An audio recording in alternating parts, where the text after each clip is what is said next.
한 주 잘 보내셨나요? 네, 오늘도 이 예배를 통해서 주시는 하나님의 은혜를 충만히 받게 되시기를 주님의 이름으로 축원합니다. 오늘은 말씀을 듣기 전에 오늘 본문의 말씀 출애굽기 15장 22절에서 27절의 말씀을 잠시라도 묵상하시고 말씀을 들으면 좋겠습니다. 어떠셨습니까? 분명 묵상을 통해 주신 은혜가 있을 겁니다. 그 은혜를 마음에 새기고 오늘 말씀을 함께 들으면 좋겠습니다. 오늘 우리에게 주시는 하나님의 말씀은 출애굽기 15장 22절부터 27절까지 말씀입니다. 구약성경 104쪽입니다. 출애굽기 15장 22절부터 27절까지 말씀 제가 봉독하겠습니다. 모세가 홍해에서 이스라엘을 인도하매 그들이 나와서 수르 광야로 들어가서 거기서 사흘 길을 걸었으나 물을 얻지 못하고 마라에 이르렀더니 그곳 물이 써서 마시지 못하겠으므로 그 이름을 마라라 하였더라. 백성이 모세에게 원망하여 이르되 우리가 무엇을 마실까 하매 모세가 여호와께 부르짖더니 여호와께서 그에게 한 나무를 가르치시니 그가 물에 던지니 물이 달게 되었더라. 거기서 여호와께서 그들을 위하여 법도와 율례를 정하시고 그들을 시험하실세 이르시되 너희가 너희 하나님 나 여호와의 말을 들어 순종하고 내가 보기에 의를 행하며 내 계명에 귀를 기울이며 내 모든 규례를 지키면 내가 애굽 사람에게 내린 모든 질병 중 하나도 너희에게 내리지 아니하리니 나는 너희를 치료하는 여호와임이라. 그들이 엘림에 이르니 거기에 물샘 12과 종려나무 70그루가 있는지라. 거기서 그들이 그 물 곁에 장막을 치니라. 아멘. 누구에게나 의미 있는 장소가 있습니다. 여러분들에게는 어떤 의미 있는 장소가 있습니까? 저에게는 여러분들을 만나고 함께 신앙생활하면서 잊지 못할 많은 추억을 만든 구리중앙교회가 의미 있는 장소입니다. 그래서 이 구리중앙교회만 생각하면 힐링이 됩니다. 코로나로 인해서 함께 예배를 드리지 못하는 지금의 상황에서 여러분들에게도 이 구리중앙교회가 의미 있는 장소가 아닐까 생각해 봅니다. 오늘 본문은 이스라엘 백성들에게 의미 있는 장소, 이 마라에 대한 말씀입니다. 마라가 이스라엘 백성들에게 왜 의미 있는 장소였는지 함께 살펴보려고 합니다. 이스라엘 백성들은 400여 년간의 노예 생활을 끝내고 애굽을 탈출하게 되었습니다. 애굽을 탈출함과 동시에 매일같이 반복되던 힘든 노동과 억압에서 벗어나는 해방의 기쁨을 맛보았습니다. 출애굽기 1장에서 이스라엘 백성들이 겪었던 힘든 노동과 억압을 잔인하고 가혹한 노동의 굴레를 씌워 괴롭게 하는 것으로 묘사하고 있습니다. 그러니 애굽을 탈출했을 때의 기쁨, 잔인하고 가혹한 노동의 굴레에서 벗어난 해방의 기쁨은 이루 말할 수 없었을 것입니다. 하지만 이 해방의 기쁨도 잠시 애굽의 군대의 추격으로 이 죽음에 대한 불안과 두려움에 사로잡혔습니다. 홍해 때문에 홍해가 가로막고 있어 애굽 군대의 추격을 뿌리칠 수 없으니 이 죽음에 대한 불안과 두려움은 극에 달했습니다. 출애굽기 14장 12절의 말씀이 이 죽음에 대한 불안과 두려움을 잘 보여줍니다. 우리가 애굽에서 당신에게 이른 말이 이것이 아니냐 이르기를 우리를 내버려 두라 우리가 애굽 사람을 섬길 것이라 하지 아니하더냐 애굽 사람을 섬기는 것이 광야에서 죽는 것보다 낫겠노라. 이 말씀처럼 잔인하고 가혹한 노동의 굴레를 다시 쓸지언정 죽고 싶지 않다는 겁니다. 하나님은 홍해를 마른 땅처럼 건너게 하시고 애굽의 군대를 홍해에 수장시켜서 이 죽음에 대한 불안과 두려움에서 벗어나게 해 주셨습니다. 잔인하고 가혹한 노동의 굴레에서 벗어난 해방의 기쁨, 죽음에 대한 불안과 두려움에서 벗어난 해방의 기쁨을 맛보았던 모세와 이스라엘 백성들은 이렇게 하나님을 찬양했습니다. 주의 인자하심으로 주께서 구속하신 백성을 인도하시되 주의 힘으로 그들을 주의 거룩한 처소에 들어가게 하시나이다. 여기에서 인도하신다라는 말은 모든 여정, 여행의 목적이 반드시 이루어질 때까지 확실한 보증이 되어주신다 이러한 의미입니다. 즉 애굽을 탈출하고 홍해를 건너며 맛보았던 기쁨, 앞으로도 이러한 기쁨만 맛보게 하실 것이라고 기대했다는 것입니다. 이러한 기대감으로 이스라엘 백성들은 광야로 들어갔습니다. 광야라고 해도, 그러니까 광야는 사람이 살기 좋은 땅이 아닙니다. 그러니까 그럼에도 기쁨만 맛보게 하실 거라는 이 기대감에 광야로 들어갔습니다. 22절의 말씀처럼 사흘 길을 걸었고 물을 먹지 못했는데도 힘들지 않았습니다. 물을 주시겠지. 애굽에서 탈출시켜 주시고 홍해도 건너게 해주셨는데 광야에서 물을 주는 것 어렵지 않겠지. 이러한 기대감이 있었을 것입니다. 사흘 후 드디어 마라에서 물을 발견했습니다. 오늘 본문은 기록하고 있지 않지만 이스라엘 백성들의 마음이 어떠했을까요? 역시 물을 주실 줄 알았다니까? 이런 마음이지 않았을까요? 계속해서 기쁨만 맛보게 하실 거라고 믿고 기대했는데 우리의 믿음과 기대를 저버리지 않았어. 아마도 이러한 마음으로 물을 먹었을 겁니다. 그런데 어찌된 일인지 물을 먹을 수가 없었습니다. 23절입니다. 마라에 이르렀더니 그곳에 물이 써서 마시지 못하겠으므로 그 이름을 마라라 하였더라. 물이 너무 써서 먹을 수가 없었습니다. 원래 그곳은 마라가 아니었는데 쓴물로 인해 슬펐다라는 의미로 마라라고 부른 것입니다. 기대가 크면 실망이 크다는 대실 소망이란 말처럼 이스라엘 백성들의 실망이 얼마나 컸는지 실망은 원망이 되었습니다. 24절입니다. 백성이 모세에게 원망하여 이르되 우리가 무엇을 마실까 하매 사흘 동안 물을 먹지 못했으니 육체적 피로와 갈증은 상당했을 겁니다. 그래도 사흘을 걸을 수 있었던 것은 찬양을 통해 고백했던 것처럼 기쁨만 맛보게 하실 거라고 기대했고 물을 주실 거라고 기대했기 때문일 것입니다. 그런데 쓴 물을 주시다니 이스라엘 백성들은 너무 실망했습니다. 우리가 무엇을 마신단 말입니까? 라는 원망에서 느껴지듯 기대감마저 상실하고 말았습니다. 실망과 상실, 모세라고 이런 마음이 없었겠습니까? 그래서 모세는 하나님께 울부짖었습니다. 25절에서 모세가 부르짖더니 라고 하는데 몹시 흥분하여 절규하듯 울부짖었다는 것입니다. 모세의 울부짖음, 모세의 실망과 상실의 마음이 얼마나 컸을지 느껴지지 않습니까? 하나님은 모세의 울부짖음에 이렇게 응답하셨습니다. 25절입니다. 모세가 여호와께 부르짖더니 여호와께서 그에게 한 나무를 가리키시니 그가 물에 던지니 물이 달게 되었더라.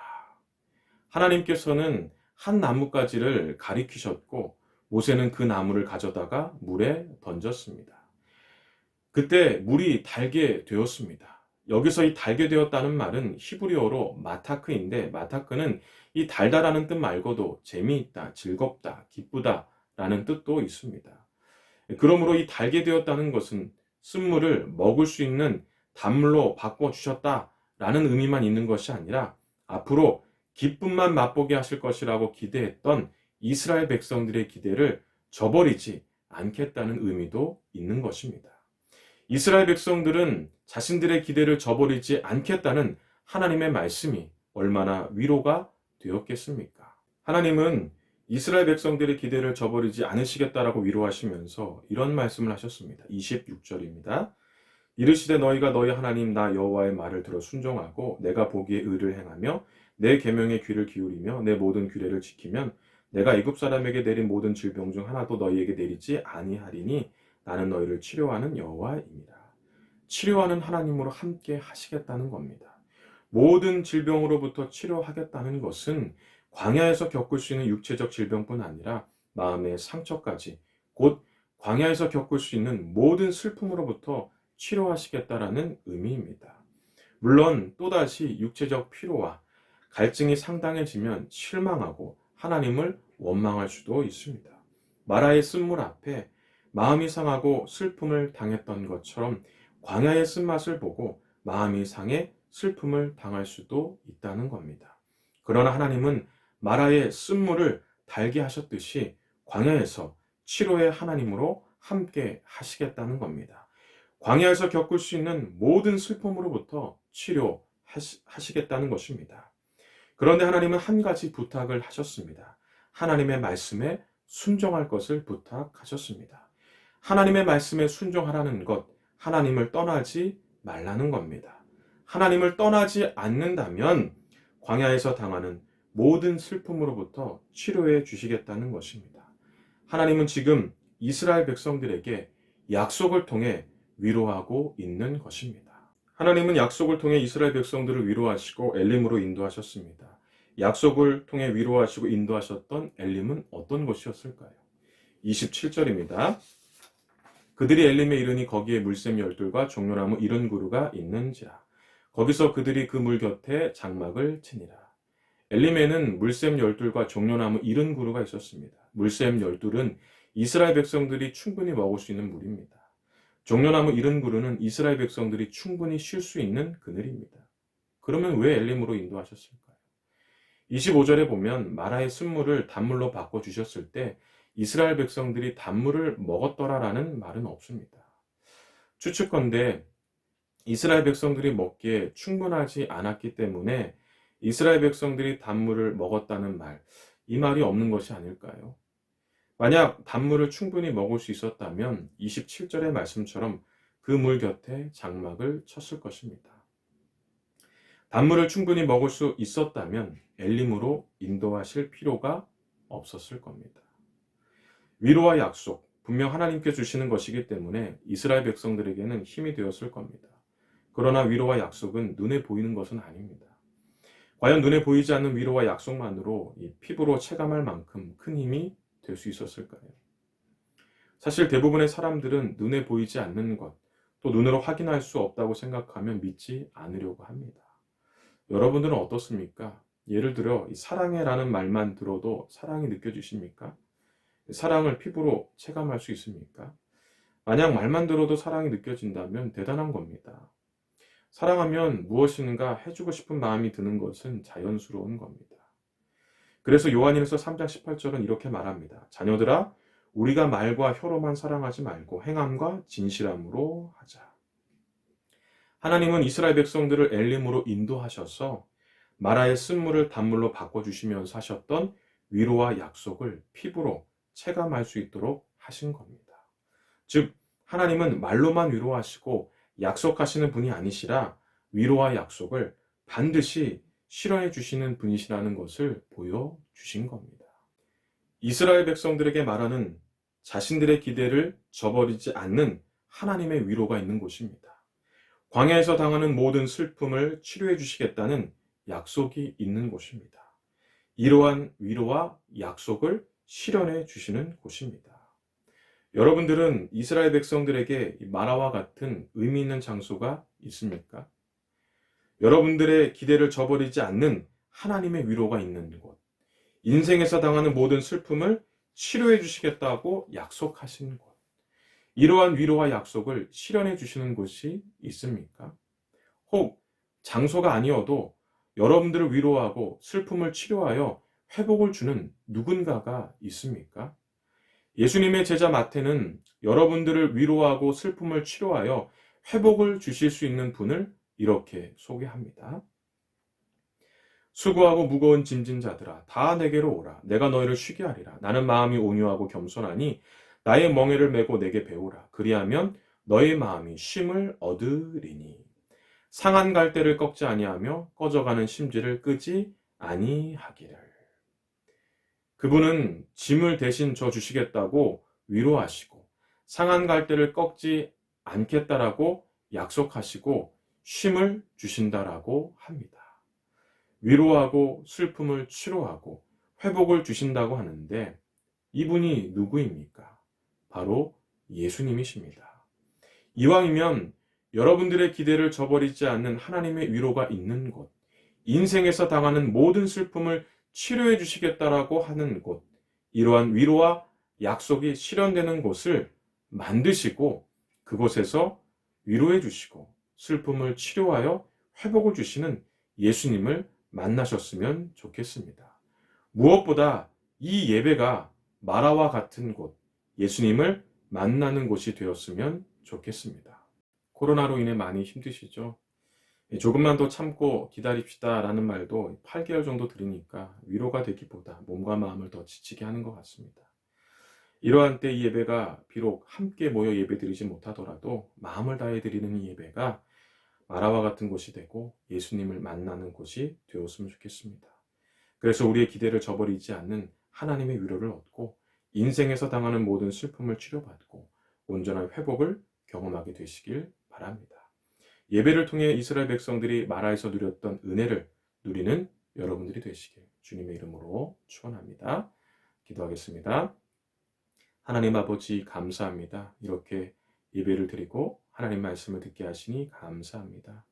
오늘 말씀처럼 이 예배가 마라와 같은 곳, 예수님을 만나는 곳이 되게 하셔서 우리의 기대를 저버리지 않으시는 하나님의 위로를 얻게 하시고 또 인생에서 겪게 되는 모든 슬픔을 치료받고 또 온전한 회복을 경험하는 그런 예배가 되게 하여 주시옵소서. 이번 한 주도 오늘 예배를 통해서 주시는 힘으로 살게 하여 주시옵소서. 예수님의 이름으로 기도하옵나이다. 아멘.